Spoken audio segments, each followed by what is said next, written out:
गिबियावनो आंनि गोसो गोरबोनिफ्राय बयनिसिमबो साबायखर बावहरनाय थाबाय सासे जिए जानानै आं दा गोबां गोजोननाय मोन्दों नङा होमबा जेनेबा आं जेनेबा जिएसनि पस्टनि थाखाय भट दारायनायनि गोबां जाहोनफोर दं आं जेब्ला बे कलेजाव फैदोंमोन आं बे कलेजनि गोबां प्रब्लेमफोरनिफ्राय नुबोगासिनो एडमिसननिफ्राय लानानै गोबां प्रब्लेमफोर नुजाथियो जाय माने आबुङै सल्भ जाफेराखै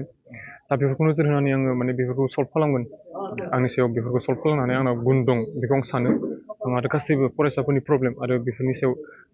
प्रब्लेमनि बिथिङाव आं बेखौ नोजोर होनानै आं दिनै बे पस्टआव गेलेनाय जादों आरो आंखौ दिनै बे पस्टआव इलेक्सनाव जोंनि दख'रानि आनसलिक आरो जोंनि एलायन्स आबसु अल आसाम गरखा स्टुडेन्ट इउनियन बिथांमोना जोंखौ गोबां हेल्प होबोदों आरो लोगोसेनो जोंनि फरायसालिमानिनो जाय इउनिट एबसु जायमोन बिथांमोना जोंनि थाखाय खरसा नेङा बायाबालानो जोंखौ गोबां मदद खालामबोदों बेखौनो नोजोर होनानै आङो जोंनि फरायसालिमानि दा आं जा सायख'नानै जिएस हिसाबै आङो बिसोरनि गासैनिबो थाखाय मोजां खामानिखौ मावलांगोन आं बेखौ मिजिंथियो आंहा आरो बेनि सायाव कनफिडेन्ट दङ बुंनानै मा बुङो जिहेतु नोंथांनि हान्जाखौ लानानै माबोरै खामानि मावगोन आङो आंनि हान्जानि सायाव गोबां फोथायनाय दं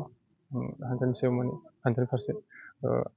बिथांमोना आंखौ बायदि खामानियाव हेल्प होलांगोन आं बेखौ मिजिंथियो बिथांमोननिफ्राय आरो बिथांमोना हेल्प होलांगोन आं बेनि सायाव फोथायनाय दंखायो बिथांमोननि सायाव जाहाथे जोङो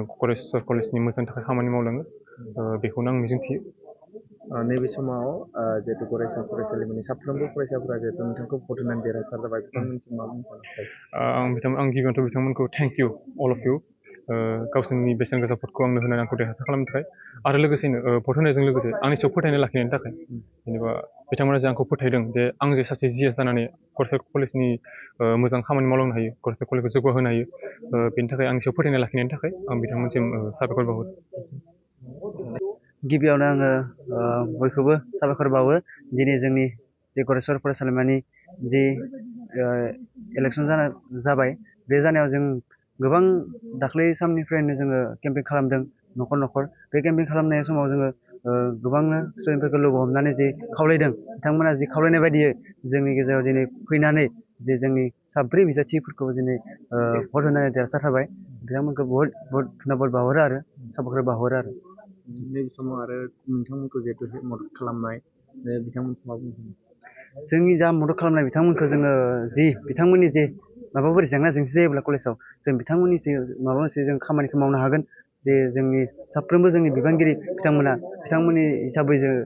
बिथांमोना जि थिनो जोंखौ माबा मोनसे बिसोरनि जेंना जेंसि जायोब्ला गासिबो बिबानगिरिफोरानो जोङो बिथांनि खामानिफोरखौ मावफुंनो हागोन बेखौनो बुङो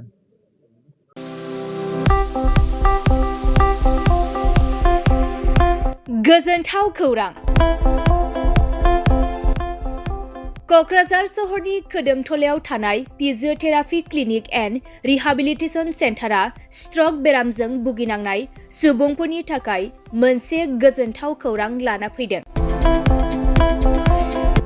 स्ट्रक बेराम जानाय सुबुंफोरखौ मोजां फाहामथाय होनो हानायनि सुबिदा होगासिनो दं क'क्राझार सहरनि खोदोमथलायाव थानाय फिजिअथेरापि क्लिनिक एन्ड रिहाबिलिटेसन सेन्टारा। क'क्राझार सहरनि साखाथिनि खोदोमथलायाव थानाय जावा श'रुमजों नांजाबनाय फिजिअथेरापि क्लिनिक एन्ड रिहाबिलिटेसन सेन्टारा रोंगौथि गोनां कनसालटेन्ट फिजिअथेरापि डक्टर सिला बसुमतारीनि सार्भिस होनायाव stroke, sports injury, spondylitis, sciatic pain, joint pain, strain and sprain, frozen shoulder, postural correction, paediatric PT, after surgery, multiple sclerosis, post lung infection,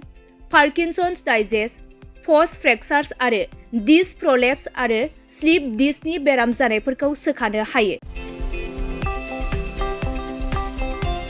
आरो बे फिजिअथेरापि clinic and rehabilitation सेन्टारा क'क्राझार सहरनि गेजेरावनो बेरामिनि न'आव थांनानैबो सार्भिस होनो हानायनि सुबिदाखौबो होगासिनो दं।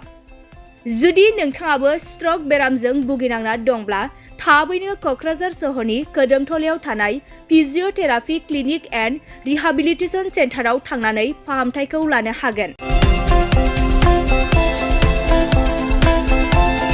लोगोसे नोंथाङा आबुङै मिथिनो थाखाय 6001597629